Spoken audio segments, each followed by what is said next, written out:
What I do is inconsequential. Why I do what I do is I get to shorten people's journeys every day. What I love about our hospitality industry is that it's our mission to make people feel cared for while on their journeys. Together, we'll explore what hospitality means in the built environment, in business, and in our daily lives. I'm Dan Ryan, and this is Defining Hospitality. Today's guest has a reputation as a highly creative and service-oriented design leader. She has a long history of helping lead design firms to success, from a working designer to design director to managing principal and to owner. She understands it all and gets it done with a smile, and I can attest to that. Yeah. She has a wealth of experience, often acting as advocate for the client in making their visions come to life. She's the managing principal at KNA Design in Los Angeles. Ladies and gentlemen, Alisa Chodos. Welcome, Alisa. Hi, Dan. Wow, you made it so easy for me to do that. And I think it's because of our long history together. I know that you've been an entrepreneur, and I think I first met you when I was probably 26, 27, I think 26, because I had just gone out and started my first company selling furniture to hotels. And you were working at Cheryl Rowley. That's and right. I remember that those projects with Cheryl and Kimpton way back in the day was when I got my first shot. And so I'm always eternally grateful for that, and you and Cheryl and the whole team from there. And it's been like a nice diaspora from there of amazing people all over. And just so everyone else knows, when I was 19, I think that was in 1995 or 6, I got my first shot working at HBA in the hotel design world. And you also got your first shot working in design at HBA or Bedner way back in the day as well. I sure did. So with that, because I think we have a lot to dig in here, just as far as story and origin and path. How do you define hospitality, and what draws you to hospitality? Well, first of all, I always think of Howard and Michael when I think of that, because I was 23 when I started at HBA, and I was there as a baby designer and left as a senior designer many years later. We're in the business of service, and I really believe that design is theater. Howard kind of drilled that into our heads. We're a backdrop for wonderful things to happen between people, for connections, for experiences. And it is everything from creating a really beautiful, comfortable, interesting, unique property to finding the right plugs, placing the right plugs for people to have connectivity, and everything in between. It's a combination of design, housekeeping, general management. We are really a big team, and without all of those components, it really just wouldn't work.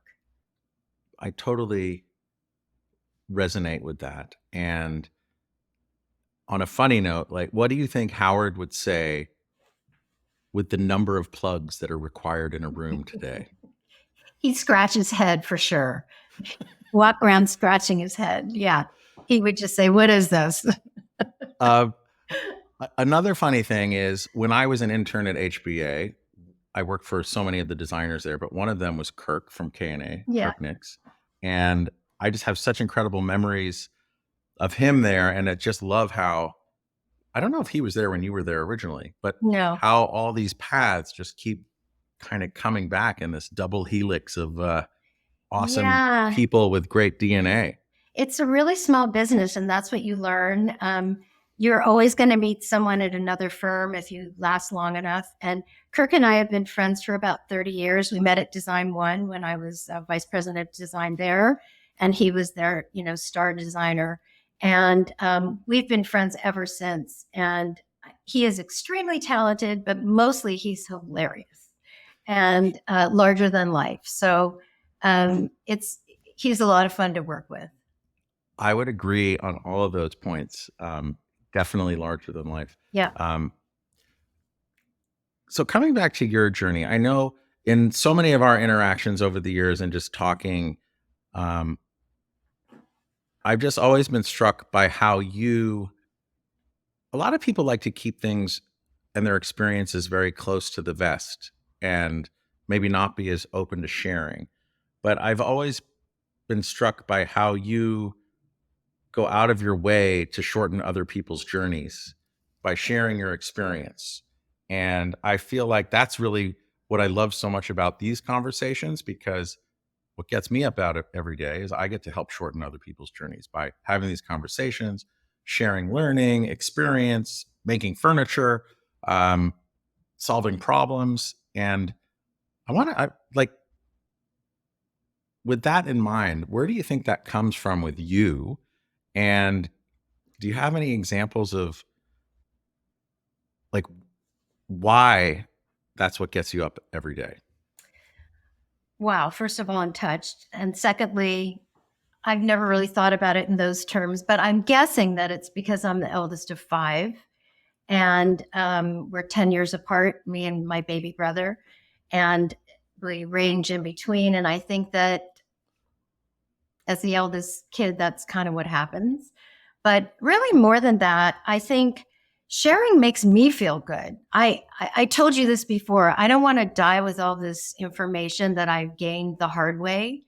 I've made mistakes. I've done a lot of things. I've done billions of dollars worth of design in the last 45 years. And I've just learned a lot. And I've put myself in a position to learn a lot. I feel like I'm not really learning unless I'm challenged and a little bit scared. And I'm happy when I don't know the answer. So I really like sharing and mentoring. I think it's important to pay it forward. I don't feel jealous of the information that I've learned. I really feel generous about it. And I love to watch the people around me in my various teams grow in front of my very eyes. It's very much like raising a kid. I know you've had that experience. So, you just feel so great when you see them become independent and move away from you a little bit, and to be able to spread their own wings. It's just so heartwarming on a very personal level. And I hear you on being, well, I can't imagine being the youngest of five. That's a lot. I'm the eldest of five. Oh, you're the eldest. Okay. I am the eldest. Either way, eldest or youngest, that's a lot. I have the scars to show it. Okay. Sorry for mishearing you. So as the eldest of five now, okay, so I get it as far as sharing and helping your younger siblings and nurturing them. Outside of the family and in the work world, I know you mentioned Howard and Michael, but are there any other leaders along your path who really opened up your eyes to the importance of paying it forward, as you said? Honestly, I don't think that's everyone's forte or their interest. I think the design business is really hard. And anybody who tells you it isn't, they're not in the business, from getting the work done, meeting the standards, meeting the codes, making it beautiful, hoping to make a fee, trying to meet your deadlines, trying to get more work. It's not really high on people's list. And I never did have a mentor. So I can say, though, that Lisa Janigian at HBA spread her wings out and took me in. I will not know why till the day I die, but she really was very kind to me that way. And if I got really scared and I was getting ready to do an install, she'd drive me around the block in her little car and tell me, don't worry about it. It's the stuff you haven't even worried about that you need to worry about. So you just let it go. You have flop sweat. And so really in my life, she was someone, and is still someone very dear to me. But generally speaking, I just became a student. And that's how I learned, to move through space. One of the other things that really helped me, and I think it's a little bit rare, I was very fortunate, and I'm also, I'm a very analytical person. I'm from a family full of doctors. My dad was one of five. They're all doctors. And I was expected to be a doctor. I was pre-med through school. I would minor in art. And so I have a very kind of analytical approach to design, the basics. And I don't really feel challenged unless I'm doing something that's different. So that's not to say that I would tell anyone to continue to, job serve. But as soon as I understood what the program was at HBA, and I was there for 8 or 9 years, and I went from baby designer to senior designer and did one of their biggest jobs with the biggest budget at that time in the world. Which one was that? It was the Conrad Hilton in Towers. It was 3,000 rooms that they turned into 1,650 rooms. It had 153 room types before computers. It was something. And when I finished that, and where was it? Chicago. Oh, in Chicago. Oh, yeah. Okay, that one. Got it. And I could look down the hallway and see my future in front of me, and it made me uncomfortable. I wanted to do something. As much as I really loved it there, and we can talk about HBA then. It was something. It was really something. I really felt like I had to throw myself out of the nest and do something different. And I started to do design consulting for every office in town for probably about 20 years. That was on your own? On my own. So you took the entrepreneurial stuff. And I think what's really cool about your journey also is you worked at a big firm, you went out on your own, you started working at another big firm, successful firm, went out on your own, and now back to and then now working at another big firm. And I don't know, I just feel like that's another thing that I'm so intrigued with you about, is that entrepreneurial bug, but also working in these really incredible large firms and navigating them and helping, I don't know, like nurture and raise those the next bench of leaders coming into the game.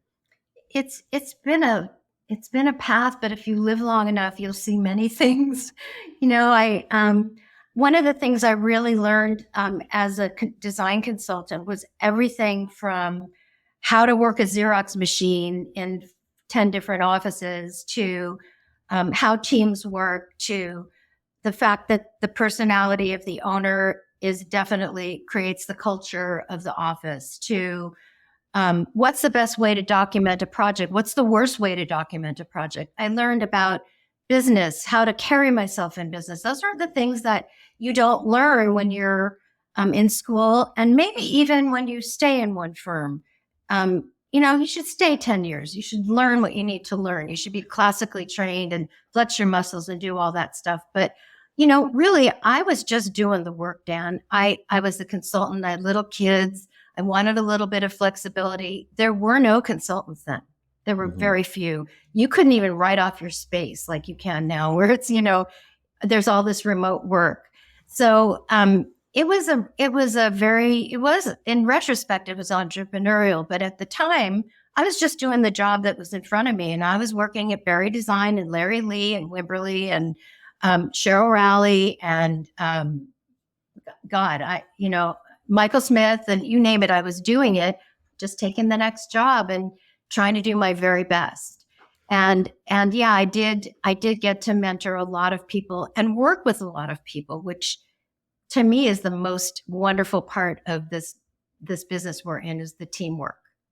And just from that, like pantheon of names that you just dropped there, the people that you would have learned from, I mean, you can't imagine or create a better graduate school, if you will, right? I mean, just everything. And then I know you're saying it wasn't really entrepreneurial, you're just doing it, but it 100% was, in my opinion. And it was also cool because like you had 2 kids and you're creating your own path and your own future by taking that step. And I know we were talking about it a little bit earlier, but that vision of the girl in front of the bull in down on Wall Street, that big sculpture, And I just see you just, I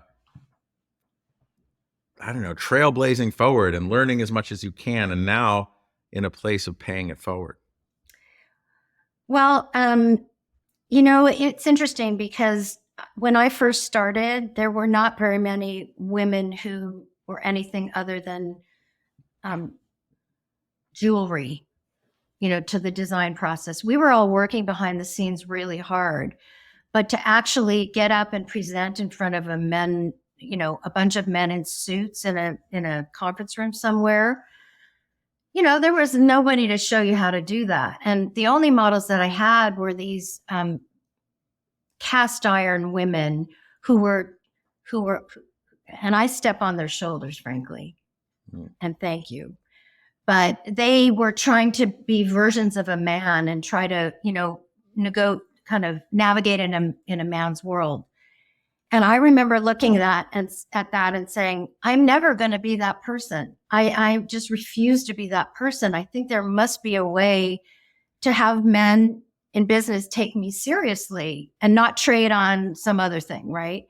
And all I ever wanted to be was older, because I thought at 25, I'm presenting this huge project, and I just want to be older so that maybe they'll, I don't have to try so hard to be taken seriously. And so, some of it was that, it probably still exists today, but not quite in the same way. It was definitely a man's world. And I was that little tiny thing standing there looking at the bull, but damn it, why shouldn't I? Why shouldn't I be able to have a voice? My mom told me I can be everything and do everything.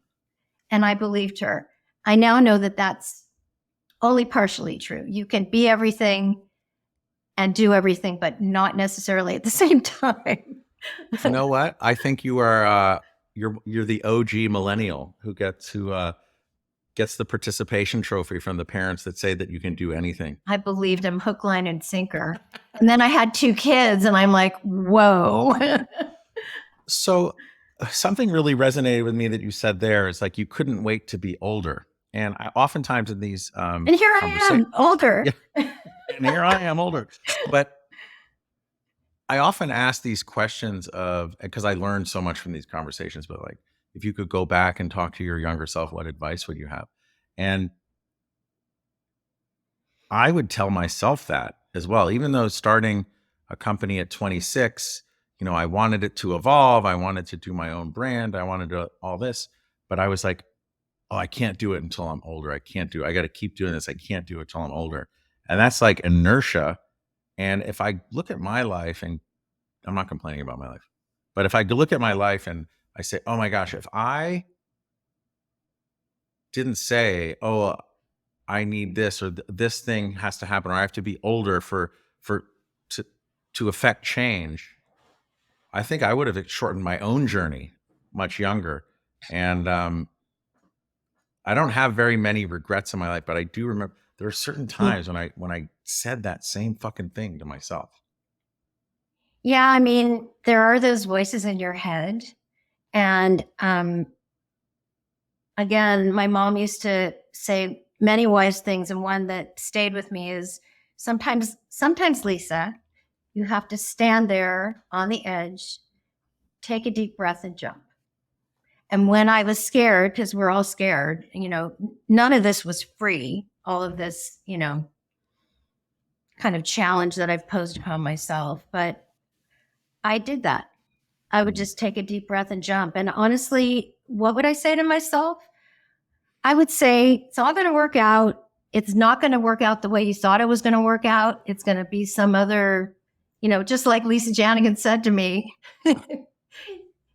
it's the stuff you don't worry about that you need to worry about. So I think it's just really important to do your best always, learn from your mistakes, and have a great time while you're doing it.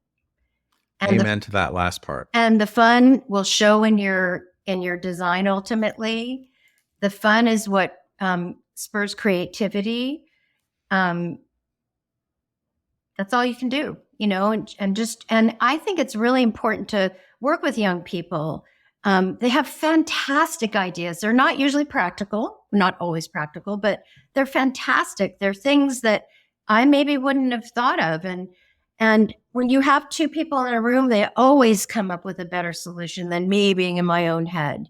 So I really love the camaraderie and the teamwork that we do. And I would say that your first idea isn't always your best idea. You got to shake it up. You got to turn the box around. You got to look at it on the diagonal. You've got to, this is fashion, you got to stay relevant. Yeah. Well, and I think that tapping into fresh eyes, I call it rookie smarts. Sometimes it makes absolutely no sense, but whether it makes no sense or it does, we're forced to be brought along with it, right? And look at things from a different perspective. That's right. And then when you take our careers of, doing, I think you said billions of dollars of projects, there's probably been millions of dollars of mistakes. And I look at all those mistakes as learnings that I could share with others, much in the same way that Lisa Janigian was helping share with you, and to fear the unknowns. Like, although you can't even worry about the unknowns because there's a gajillion of them. Who are some other mentors who, like you said, you stand on the shoulders of, that really helped shape your worldview and how you nurture the next crop of leaders? Well, I think that I've learned from all of them. Larry Lee is a wonderful man who was so kind-hearted and always was so respectful. I consulted for him for many years, probably 15 years. Olympic. Yeah, Olympic. Would always just say, "Go, Alisa, you can do it." And Bob Berry, Cheryl Rowley, with her unbelievable eye, she's someone, force of nature. I think that all of the people I've worked with have really given me a different perspective. And I will even say some of the younger people I work with, we have some young people here. Certainly when I was at Studio HBA and Proper HBA, some of the young people would really just inspire me. I think that aside from the people in the office, I think you have to inspire yourself. And I think that it's about going back to basics. And those are the project should have a sense of place, to always do a design narrative, even if you don't publish it. Like, where am I going? That's my analytical part, but like, where am I going? So that when you get halfway down the lane to the project and you're trying to make a design decision or any other kind of decision, you go back to the basics. Where is it? So many times I'd wake up in a hotel, because I've traveled all over the world for my whole life, and go, where am I? I can't remember where I am because I've been on the road for 10 days or whatever. And I think now we've come back to this notion that the culture should be reflected in the design, the demographic, their historical references, not necessarily exact representations of where you are, but stylized versions of those ideas, and to have them consistent within a project. And that necessarily means that every project looks different. And I think that's a really good thing. So you're starting from who's my clientele, and what are we trying to say here? And I think it really helps to have a cohesive project and to keep you fresh and relevant, really. Yes, and to teach the new crop coming in what drafting dots are behind you. This is a scale. I can't use the computer, by the way. Good. But I always draw it. I have to draw it first. And then through your career, like, how many countries do you think you've been in? Because most of those firms, and where you are now, like, the international travel is just beyond. Oh, I've been in almost every country. And for a long time, I was more internationally oriented than even American. So like I hadn't been to the South until I was in my, late 20s and stuff like that, where I was traveling to the Far East and I was in, Europe and I was in Mexico or Costa Rica, but I hadn't been to Atlanta. It's ridiculous. I still have not slept in 2 states, one being Alaska and the other being Montana. So I gotta check those on off. your bucket list. I want to go back to Howard Hirsch because when I was an intern there, he was there. His room was there with the ceiling panels removed because he didn't like the ceiling panels. I remember that very clearly. But I never actually had the pleasure of meeting him because I think he had fallen ill around that time. And I really regret. I don't have many regrets, but I really regret not being able to interact with him. I mean, I saw him, but I never interacted with him. I know you said that he said it's really theater, but walk us through, like, what was your impression of Howard? Because, like, arguably you could say that he really, like, created this whole world we all live in, right? Absolutely. I'm old enough to remember when hotels looked like offices. And that was just the standard. Howard just blew the whole thing apart. He was like my dad's age. So I was really young. And in fact, coincidentally, I grew up with his daughter not knowing that I was working, that later on I'd be working for her father. So I found out after I'd been there when his daughter walked in. I'm like, what are you doing here? Which daughter? Kat. Okay, I don't know. Yeah. So anyway, he was kind of an absent-minded professor. He was always doing this, and he was always walking around like thinking about stuff. He traveled to Asia a lot. I worked on the first American hotel in China with him, the White Swan Hotel. That was one of my very first hotels. What year was that? Oh God, I was like 23. I'm 66 now, so you do the math. And he was really, truly a visionary. I had worked at a company for about a year and a half before I started at HBA, and the difference was remarkable. He was thinking like walls in, where's the drama? Where's the lighting? Where's the, he was just thinking like out of the box, And it wasn't really like, where's the sofa? It's like, how do we create this environment? It blew my mind. I do remember from seeing him in his office over there, just did have that very like almost Walter Matthau playing Albert Einstein in whatever movie that was kind of feel. Exactly like that. He was a wonderful man. And when I left, he was out of town. He had so many offices at that time, not as many as they have now. They're like 20 something now. But I think there were 3 or 4 at the time when I left. And I wanted to say something to him, but he wasn't there. And I said goodbye to Michael and I moved on to my, consulting business. And I saw him at an event later. I had written him a note thanking him. And he came over to me and he threw his arms around me and said, I'm so glad you wrote a note to me because I was really hurt that you left. And that's the kind of man he was, not necessarily how much he loved me, but he loved everybody. And you never would think that he would think of little me or that person over there, but he really was a very kind-hearted, sensitive man. And then there's Michael. Oh, give us a Michael story. Oh, Michael. I'm not going to do that. I love him too much, but I'm not going to do that. But Michael also was a force of nature. That man could sell anything and make you have the most fun you've ever had in your life while he's ripping your boards apart. Yes, and making you cry. No, he didn't make me cry.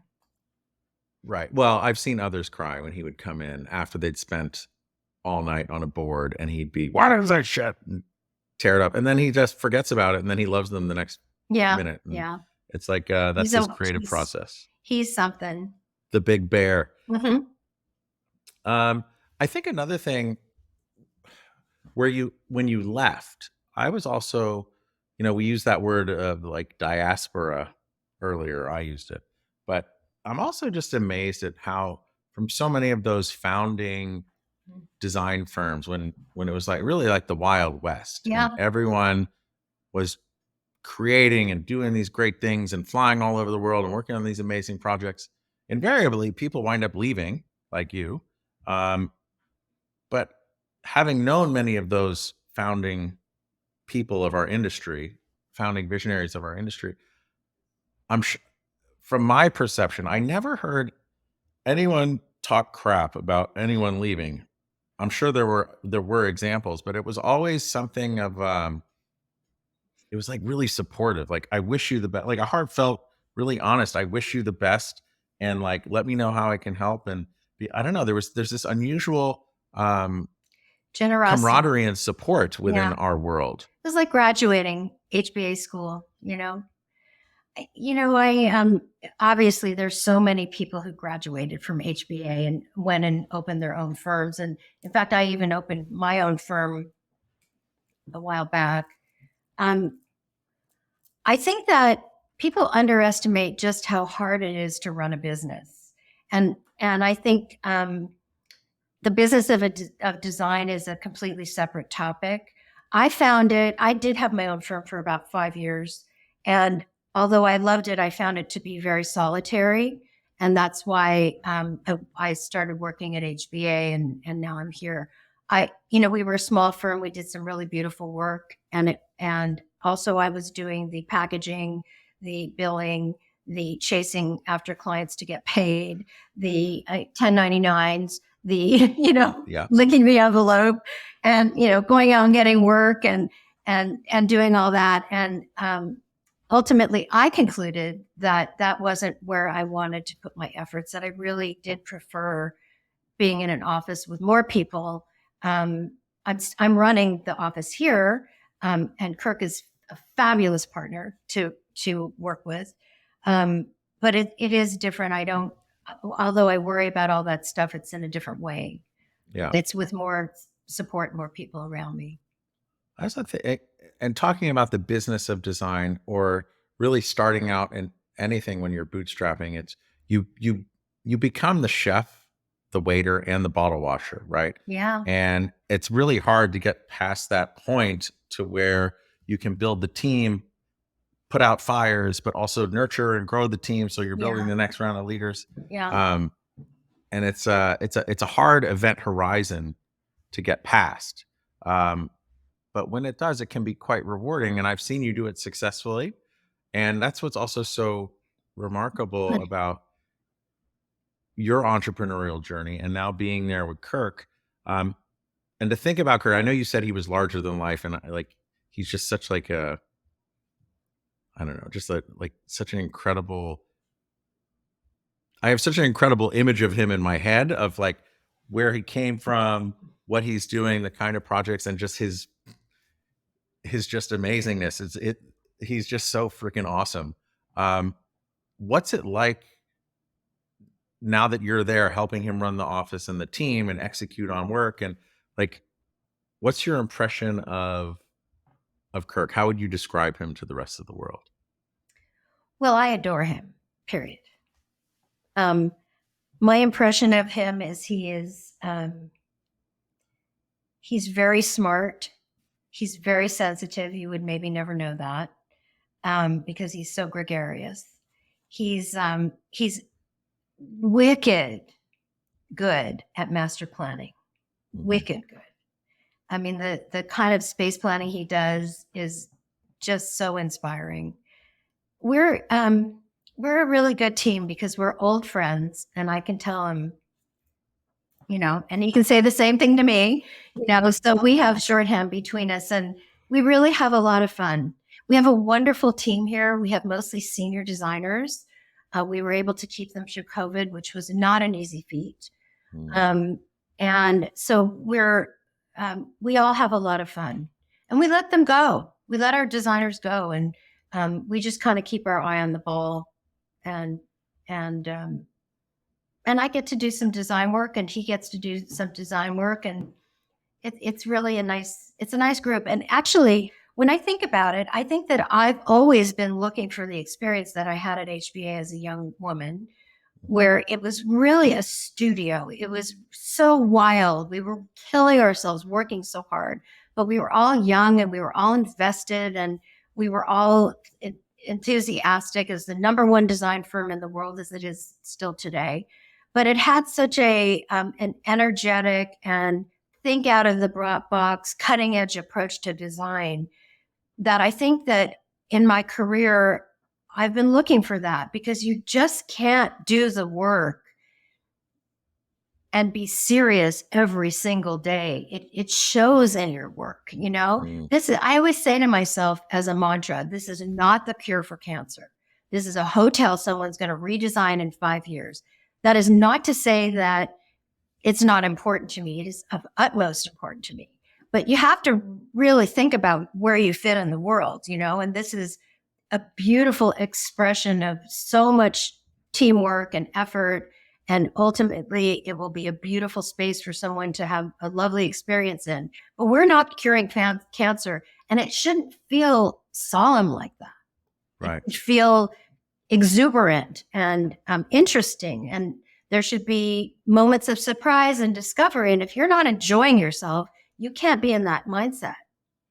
And I think that's another good thing of leaders that I've experienced and even worked for in our industry, where if you're working all night or you're actually moving furniture down a hallway to make the install work and everyone's kind of spread super thin, really stressed out, I think I've taken away from, and I was actually just talking about this at the lodging conference the other day, but it's like this ability, and I'm not as good as others, but it's this way when everyone's kind of at their limit to inject some kind of levity and make everyone laugh. That's go out Kirk. for drinks, whatever. Like that's Kirk. Yeah. So, and with Kirk, it's like this real gift where he'll get everyone to laugh. He'll laugh. Everyone will relax, but then they maintain their intensity. And I think that's like an incredible gift as a leader, as a coach, as anything. And I feel like there are many of those folks, jewels within our world. You know, I think the hospitality group is the best group ever. I mean, I'm sure you've experienced this. I have colleagues and friends I've known for decades, sales reps who I rely on as really part of our team. You know, it's an extension of our kind of nuclear team. You know, it's us, it's the sales people, it's the vendors, it's the owner, it's the purchasing agent, it's the operator. You know, you can't do this thing by yourself, and who the hell would want to, you know, really? Right. And I have just found that the people in this business are so generous and kind-hearted and helpful and professional. And I think we're really lucky. I do too. I 100% agree. So basically, like, we've covered a lot of ground. We've covered decades. A lot of shared experience and intersections along our paths.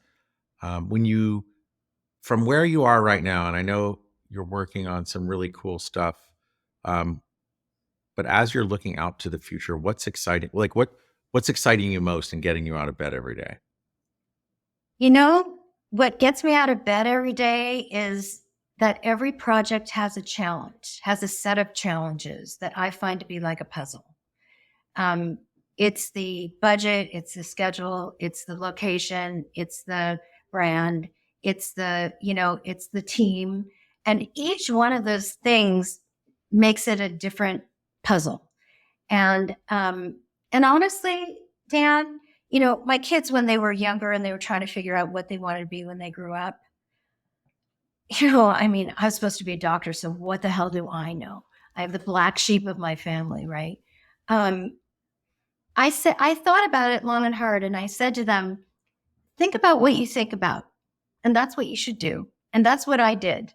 So I think about this, like, I'm going to hang up with you. I'm going to go out there and I'm going to be looking at some thing. And it doesn't even have to be a building or whatever. It could be a leaf that falls on the ground or some shadow or something. And it's what delights me and interests me.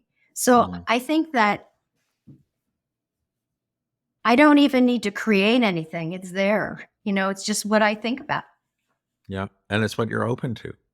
What I'm open to. And I think in this business, you have to be very detail oriented, or you really just shouldn't be in the business because it's just too hard. Everything is details, from design to specs to drawings to all that stuff. So I am that way. And I think everybody in this office is that way as well.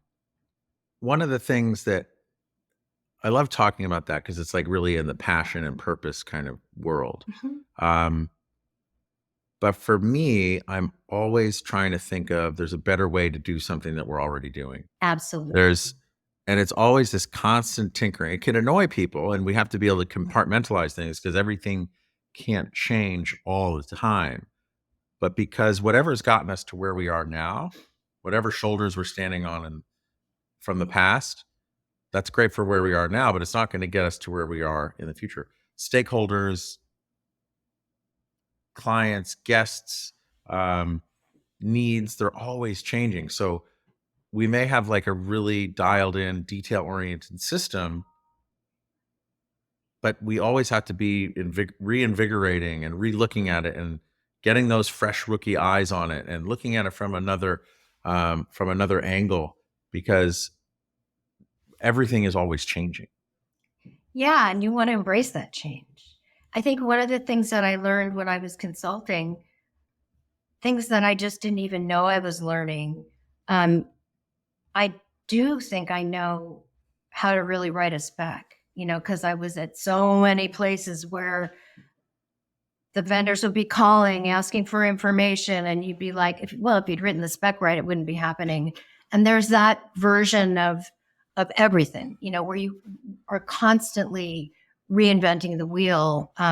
We actually are in the process of standardizing everything. The whole team. That's our whole business plan for this year, is to try to figure out a way to do it better, to do it so not just so that we make more money. Of course, we'd love that, but to make it easier on our designers, to make it clearer for our vendors, to make it less to expend less effort, And I think if you re-examine your process every couple of years, it's a really good thing. I totally agree. Get all the dust out of there. And then also you just find like standards and processes that served us 5-10 years ago.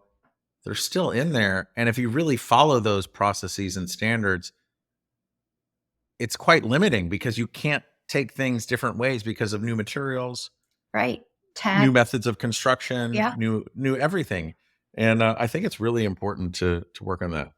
It's tough, but it's important. It is tough because you really your mind wants to stay in the path that you've traveled.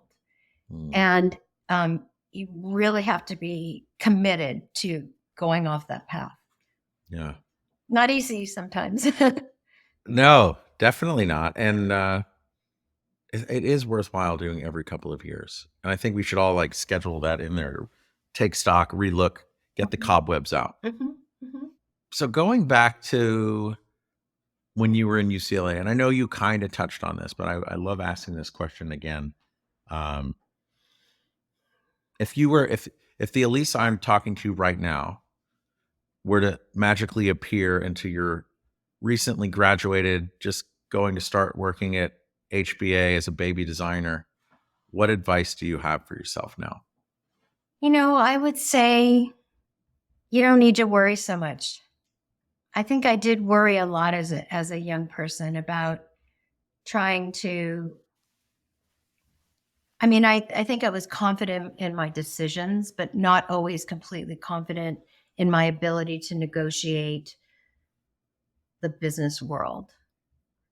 And I think I would say you're going to learn a lot about that. You'll be fine.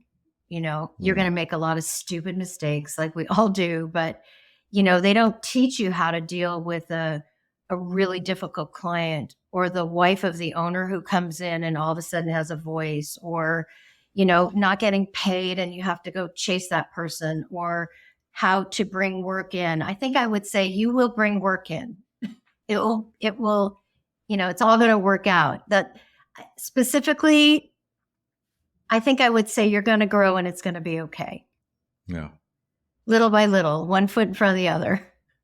Yeah, and don't wait till you're older. Just keep putting one foot in front of the other. I wasn't going to wait. I just wished that I thought in my mind that if I were older, I would have more of their attention. I wouldn't be just this cute little young thing, as we all were once. But I would also say to myself, here I am, I'm 66, I'm an old bag, and I'm still designing, and I'm okay. I'm still relevant. I still work really hard to stay, up on things. I talk to my kids. I talk to everybody else's kids because I find them all to be fascinating. And if you keep your eyes open and you really have a sense of curiosity, you're going to be all right. I totally agree. And don't worry about those unknown unknowns, as Lisa Janigian would say. Don't worry about those unknowns because they're going to bite you in the ass anyway. So you may as well just put a smile on it and keep moving. 100% agreed. Well, I thank you for your, perspective on everything, because I didn't think about that limiting belief I had of myself of just, I'll wait till I get older. And I think that there's something really in that, and that there's always a way to create the future that we want, and even the present that we want, because we all have choice. We all have the ability to create our own future. Yeah, I think that if you see the goal ahead of you and you keep it in mind, you'll end up there. You don't have to be older to end up there. The future's now. The future is now. Yeah. Even with all the extra plugs that would probably make Who needs Howard all those scratch plugs? his head. I mean, really, who needs all those plugs? Damn I kids. do, because I have so much shit when I travel now. I'll plug it all in. Well, this has been awesome. Like, Alisa, if people wanted to learn more about you or KNA, how can they figure it out? Alisa at KNAdesign.com. Wonderful. And we'll put up the website as well. Okay. I've really enjoyed this. I've loved actually stepping back and thinking about our path. I know I started out in California, moved to New York, saw you even less, so much less than I would when I was out there. But I don't know. I feel like we both always light up whenever we see each other. So I'm excited to see you again soon. And I thank you wholeheartedly for your time and sharing your experience so that other people, whether you know them or not, can take a step onto your shoulders. I look forward to that. Love you. Well, love you too. And thank you. And also thank you to all of our listeners. Without you, we wouldn't be here talking to Alisa and learning. So thank you. And please, if this impacted your idea of what hospitality is or hospitality design, please pass it along, because we grow by word of mouth. And without you, we wouldn't hear from Alisa. Thank you all. Thanks, Dan.